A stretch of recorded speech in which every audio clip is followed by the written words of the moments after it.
बिस्मिल्लाहिर्रहमानिर्रहीम। अस्सलाम वालेकुम। नावल ख्वाबों की परी। किस नंबर दो। ठा गोली की तेज आवाज इस खामोश जंगल की खामोशी को चीरते हुए दरख्तों पर मौजूद परिंदों जो कि इस शोर से नामानूस थे कि घोंसले से उड़ गए थे। वाह साईं वाह, आपसे अच्छा निशाना इस पूरे गांव में तो क्या आसपास के किसी गांव में कोई नहीं लगा सकता। मकसूद हाथ जोड़कर खुशामदी अंदाज अपनाया। इस सुनहरी आंखों वाले शहजादे के गहरी मूछों तले दबे अनाबी लब मुस्कुराए थे। ऐसी तारीफी जुमले सुनने का वो आदी था। 6 फुट से निकलता कद कसरती जिस्म, लंबी मकरूर सी नाक, अनाबी लब, सुनहरी आंखें, वो ऐसा था जो एक बार देखे दोबारा देखने पर मजबूर हो जाए। वाइट कॉटन के कलफ लगे सूट में इसका सरापा नुमाया था, जिसको सिंधी अजरक ने 4 चांद लगा दिए थे। साईं, आगे का क्या इरादा है? बख्शू ने दावर से पूछा। अल्लाह रनो से कहो कड़ी तैयार करे हवेली के लिए। दावर ने हाथ में पहनी हुई कीमती घड़ी से में टाइम देखते हुए कहा। जो हुक्म साई। बख्शू हाथ जोड़कर कहता हुआ पलट गया। गाड़ी के हवेली में जाकर रुकते ही एक मुलाजिम भागता हुआ आया और दावर की जानिब का दरवाजा खोला। एक शान से वो शहजादा गाड़ी से उतरकर आगे बढ़ा।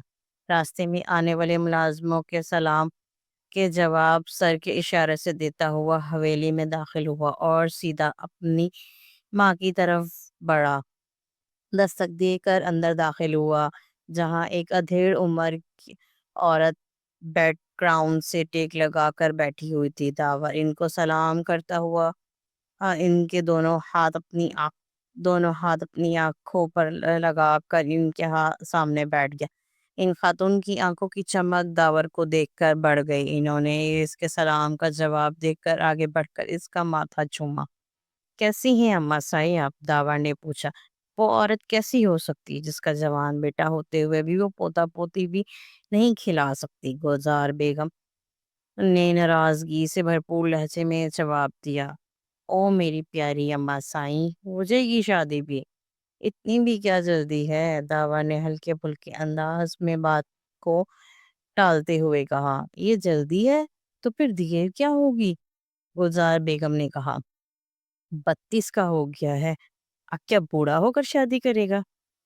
आज ऐसा लग रहा था गुलजार बेगम इससे हाँ करवा कर ही मानेंगी। अच्छा अम्मा साईं, कर लूंगा, बस थोड़ा सा टाइम और। बस अब और कोई टाइम नहीं, गुलजार बेगम ने इसकी बात काट कर बोली। अम्मा साईं, बस थोड़ा सा टाइम, और जहाँ इतना टाइम दिया वहाँ थोड़ा सा और। दावर बोला। ठीक है, 6 माह, बस 6 माह का टाइम है तुम्हारे पास, इसके बाद मैं तुम्हारी एक नहीं सुनूंगी, गुलजार बेगम हतमी अंदाज में बोली। दावर ने इनके हाथ चूमे और कहा। शुक्रिया अम्मा साई, अब भूख लग रही है, चलें खाना खाएं। हाँ मैं खाना लगवाती हूँ, तुम फ्रेश होकर आ जाओ। मम्मा मैं ऊपर रिमशा से नोट्स लेकर आ रही हूँ। जुआ मम्मा को बताकर ऊपर चली गई। ऊपर पहुंचकर इसने रिमशा को 2 3 आवाजें लगाई। कोई जवाब ना पाकर वो इसके कमरे की तरफ बढ़ी के सामने से उजलत में आते फाइज से जोरदार तसादम हुआ, जिसके नतीजे में वो जमीन बोझ हो जाती। के फाइज ने आगे बढ़कर इसे थाम लिया। वो दोनों हाथ इसके कमर के गिर्द बांधे मदहोश सा इसके चेहरे को तक रहा था कि जोहा की आवाज इसे होश की दुनिया में वापस लाई। फाइज भाई छोड़े मुझे। यार भाई बोलना लाजमी है, झुंझला कर गोया हुआ। क्यों? फाइज भाई, रिमशा भी तो आपको भाई ही बोलती है। क्या आप मैं आपके लिए रिमशा जैसी नहीं हूँ? अरे तुम मेरे लिए क्या हो और क्या नहीं, इस बात को फिर किसी वक्त के लिए उठा रखो। फिलहाल ये बताओ, इस चांद ने हमारे घर का रुख कैसे कर लिया? फाइज ने पूछा। अरे हाँ, ओ फाइज भाई, मैं वो रिमशा से नोट्स लेने आई थी, कहाँ है वो? जोआ ने पहले तो सर पर हाथ मार कर इसके सवाल का जवाब दिया, फिर इससे सवाल किया। रिमशा और मम्मा तो मार्केट गए हैं। فائز نے بتایا۔ چلو پھر میں چلوں رمشا آگے آئی تو پھر آ جاؤں گی نوٹس لینے۔ یہ کہہ کر وہ جانے لگی، ابھی مڑی ہی تھی کہ فائز نے اس کا ہاتھ پکڑ کر اس کا رخ اپنی جانب موڑا اور تھوڑا قریب ہو کر گمبھیر لہجے میں بولا، کبھی گھڑی دو گھڑی ہم سے بھی بات کر لیا کرو۔ زوہا نے گھبرا کر اس سے ہاتھ چھڑایا، وہ ماما مجھے آواز دے رہی ہیں، یہ کہہ کر تقریباً بھاگتے ہوئے نیچے چلی گئی۔ پیچھے کھڑے فائز نے مسکرا کر بالوں میں ہاتھ پھیرا۔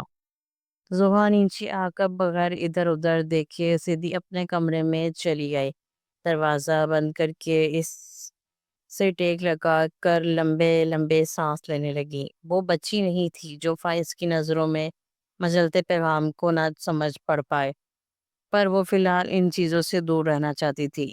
حواس تھوڑے بحال ہونے پر وہ بیڈ پر آ کر بیٹھ کر اپنی بکس کھول کر پڑھنے لگی، کیونکہ جو بھی تھا اس کی پہلی ترجیح اس کے خواب ہی تھے۔ پر کون جانے آگے جا کر زندگی اس کے لیے کیا سوغات لانے والی ہے۔ جاری ہے، چینل کو لائک سبسکرائب